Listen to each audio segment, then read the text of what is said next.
As of July 11th, 2025, this is the timeline that is officially available. It's preliminary for Air India Flight 171 of a Boeing 787. 2025, June 12th. 8/7/33 UTC will be used throughout this. Cleared for takeoff. Then 8/7/37 starting takeoff roll.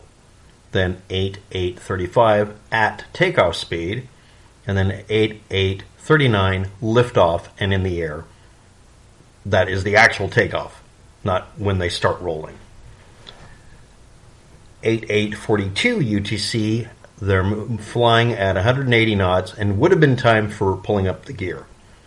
1 second later, 8/8/43, engine 1 or left engine fuel feed switch was in cutoff position. 8/8/44 UTC estimated engine 2 or right engine fuel feed is switched to cutoff. Sometime after that, why aren't we given timelines? Cockpit voice recorder has a recording of one pilot asking the other, "Why did you cut off?" And the other pilot said, "I didn't." 8/8/47 UTC, the engines had slowed down below flight idle, and it is noted the RAT hydraulic pump starts up. 8/8/52 UTC, engine 1 fuel feed is switched to run mode. 8/8/54 UTC, the APU Auto Start logic has an event, and the inlet door for the APU opens. 8/8/56 UTC, engine 2 fuel feed is switched to run again.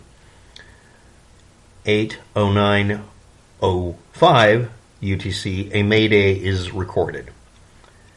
8/09/11 UTC, the EAFR recording stopped, presumably the moment of crash. The report doesn't specify how the switch is moved. It's a preliminary report. They're reporting all the data they have up to that point, and this is after a month of searching and digging things up and data recovery.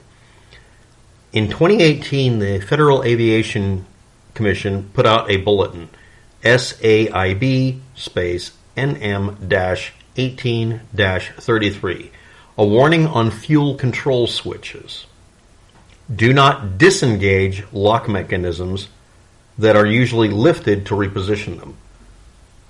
It's using the word disengage. I'm not sure if they've had an incident where someone lifted it up and managed to keep it from being able to stop them from flipping it back and forth. Why do these exist? If anybody's curious, the reason you would disengage fuel flow and have cutoff is so that if an engine is at speed, they don't stop immediately. This would allow a jet engine to continue consuming fuel until it ran out, so the engines would be dry, and or to get them to stop being on fire by getting rid of the flame out. Jet aircraft operate at extreme conditions all the time, and you have to be able to put out a fire on one. Part of that procedure is to stop the fuel flow to the engine, period, full stop, literally, figuratively, and try to put out the fire. And then restart it, because an engine that caught on fire can, in some cases, be salvaged and reused. That's part of the procedures for almost every airplane.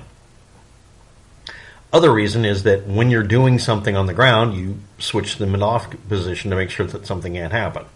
You turn off the fuel when you're not running them, that sort of thing. Could these be flipped down by accident? There is no mention of any mechanical defect in these lockout mechanisms where you pull up on the knob and move them into position. That's what it looks like. I don't know if they're pull up or push down. They keep using the word pull, so I'm going to assume it's a pull up type. I've used knobs very similar to this on other equipment. It's a common procedure so you don't accidentally bump them. Next, nagging little bits. Besides me mentioning that nobody put in the exact hour, minute, and second on UTC, the pilot and co-pilot talk to each other, and it's just called Pilot 1, Pilot 2. Who is it? They haven't identified that yet. Maybe the audio isn't good enough. The next one. Over half of the pages you look up and half the videos you look up use local time mixed with UTC. Don't do that. Virtually 100% of this data from the report that people do videos on is using UTC. Why? Because UTC is a consistent and stable number system to work with. And also, I'd like to point out that in ISO format, it uses the correct method for indicating the date. Century, century, year, year, month, month, day, day. CYMD. It's not European standard or American standard. It's actually how time is counted, along with the hour, minute, and second of the day. That's how you're supposed to do these things if you want to keep things consistent.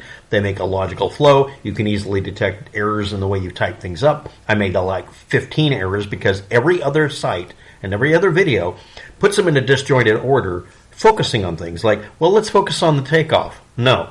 Well, let's focus on the engines being turned on and off being within, 10 seconds and 13 seconds or something. Except that when you see them do it, they quote the wrong times and they're wrong by several seconds. Or let's talk about it being 90 seconds from takeoff to the engine shut off or something, when it wasn't. It's a different number because takeoff is not the same as cleared for takeoff. Takeoff, by tradition, through FAA files that I've looked through, is the moment when they're not on the ground, the moment they lift off. It's called liftoff, not takeoff. This isn't just little tidbits. This is stop using extremely vague, ambiguous statements. Yes, I know it sounds good, and I'm seeing a lot of creative writing classes infecting technical data. This is the rant part of the video if you can't tell already.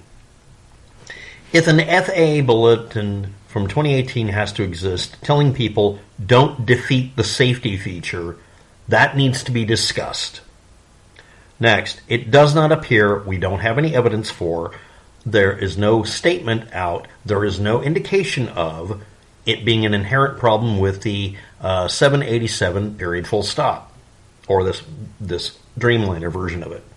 The reason it is that you'd have to have a positive indication something's wrong with the thing. We are seeing only one thing on flight recorder, the engine cutoffs being turned, flipped to cut off during the worst time possible. Do you want it to be impossible for somebody to do that when they take off? Let's get that out of the way. That means you'd have to let the plane decide that as it's taking off, if it's below a certain altitude above the ground, that's the part you're going to hear about in a minute, that it has to make it physically impossible for you to turn off the fuel flow to the engines. That's when you get a bird strike and you have to turn off the fuel and then restart it. And you have X number of seconds to do it. Depending on the conditions, you can get away with it.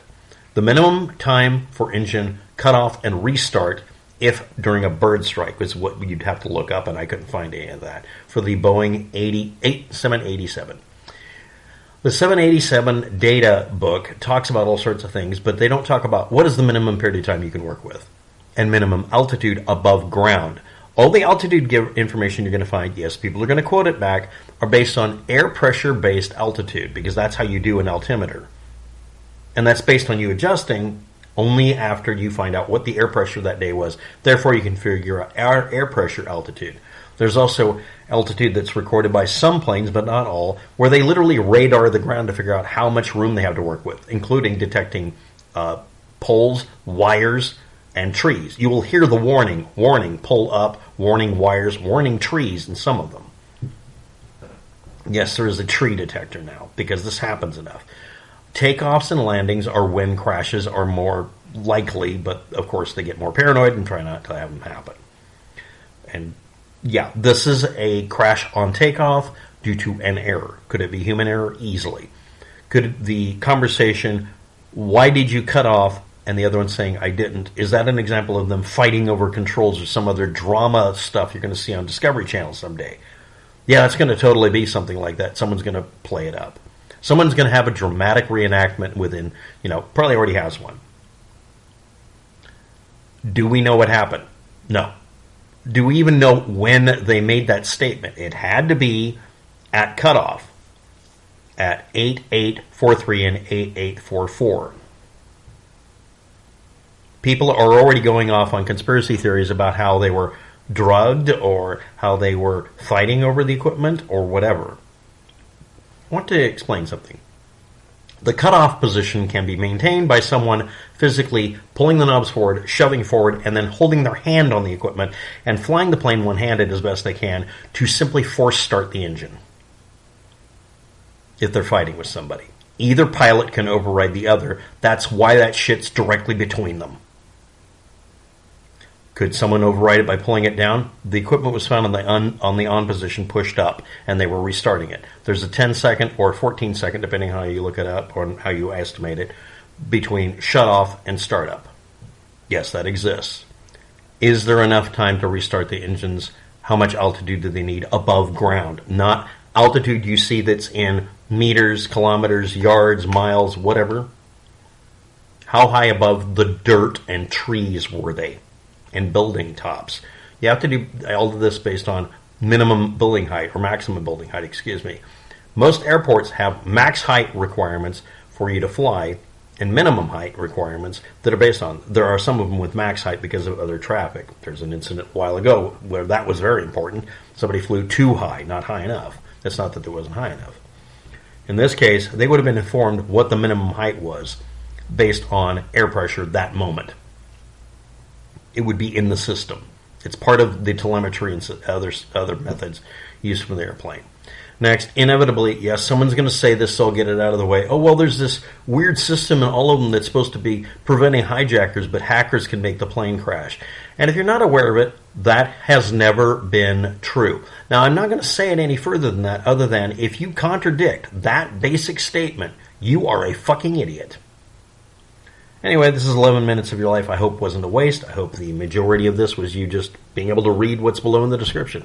And as always, you don't have to rate, comment, subscribe, or watch the video. You can pause it, grab the data, cut and paste it, and copy it and steal it if you want, and move on with your day and never give me the view.